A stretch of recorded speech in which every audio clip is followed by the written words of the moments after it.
इसी को आप जब भी देखेंगे आप बोलेंगे हाय राम, जय राम, हाय राम जब बोलना चाहिए, क्योंकि बहुत समय से राम रहे हैं तो मुझे बताने की आवश्यकता नहीं है। लेकिन पिछले कुछ समय से बहुत अच्छी कविताएं लिख रहे हैं। उन्होंने पिछली बार लिखा था कि मुझे उनमें उन सब में राम है, वो कविता वाकई बहुत अच्छी थी, कभी भी आती है। आज कौन सा नया प्रयोगात्मक आपने कविता लिखी, हम सुनना चाहेंगे। धन्यवाद और संकेत ने मेरा नाम लिया तो मैंने संकेत को मैसेज भेजा कि तुम्हारा गद्य बहुत भोकाल था, बहुत ही कमाल था और कवि के कुर्ते का अल्टरनेटिव नहीं, नई पीढ़ी का जैसे मशाल था। चलिए, तो आज की सौरभ की बहुत धन्यवाद, आप पिछली कविता मेरी याद रखी। उस कविता का आप कहें तो उस कविता के बाद की ये कविता एक तरीके से जब ये शीर्षक आया तो मेरे दिमाग में वो कविता थी और उस कविता में मैंने एक उत्सव का जिक्र किया था जिसमें कि मैं जय श्री राम नहीं बोल सकता हूँ क्योंकि कलाकार हृदय की वो कविता थी। तो मौन ध्वनि पर उसके आगे की कविता एक छोटी सी लिखी है। जब उत्सव हुआ समाप्त तब कुछ सुनी अनसुनी सी, जब उत्सव हुआ समाप्त तब कुछ सुनी अनसुनी सी, देखी हमने होती व्याप्त। वो कौन, वो कहाँ से उपजी। जब बच्चे थक कर वापस खेल खाल के निकले घर को, खेल खाल के निकले घर को, सहसा वहीं कहीं आसपास, वहीं कहीं आसपास, वो कौन, वो कहाँ से उपजी। जब अपने मिलकर खुशियां देकर लौटी अपने घर को, ये कौन आई इधर, वो कौन कहाँ से उपजी। प्रश्न हमारे सुनकर तोड़ा उसने फिर अपना संकल्प, समझ गए होंगे इसने संकल्प तोड़ा। बोली ये मैं मौन ध्वनि, हाँ मैं ही हूँ मौन ध्वनि।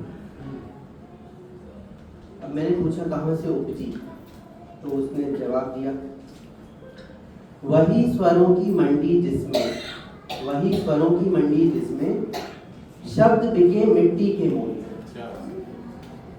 वही स्वरों की मंडी जिसमें शब्द बिके मिट्टी के मोल, उसी कोलाहल से निकली मैं, उसी कोलाहल से निकली, कहते जौहरी तुम अनमोल।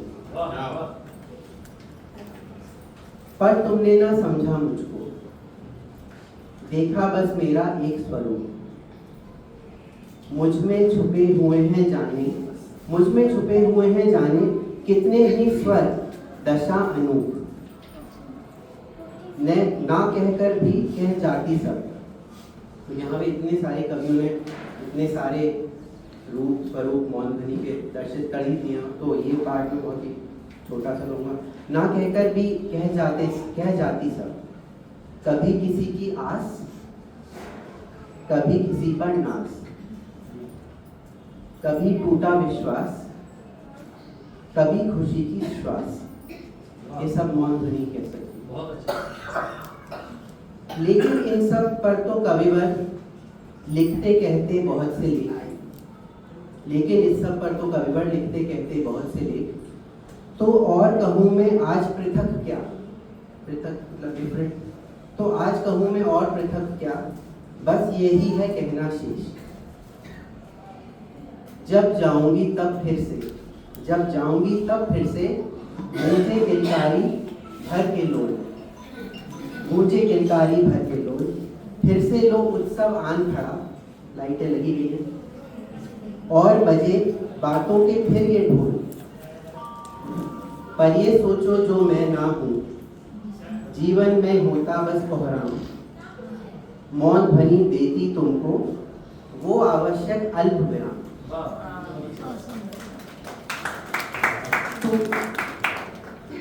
तुम करो प्रगति और चलो बढ़े, तुम करो प्रगति और चलो बढ़े, मैं साथ तुम्हारे सदा खड़ी।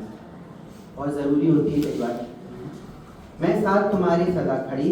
लास्ट की पंक्तियां हैं, जब भी मिलना हो तुमको, जब भी मिलना हो तुमको खुद से, आ जाऊंगी पास तभी, आ जाऊंगी पास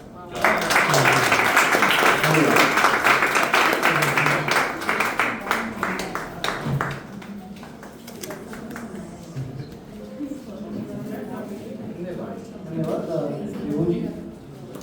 आप हिंदी साहित्य की अपनी परंपरा, पारिवारिक परंपरा को बहुत अच्छे से आगे बढ़ा रहे हैं।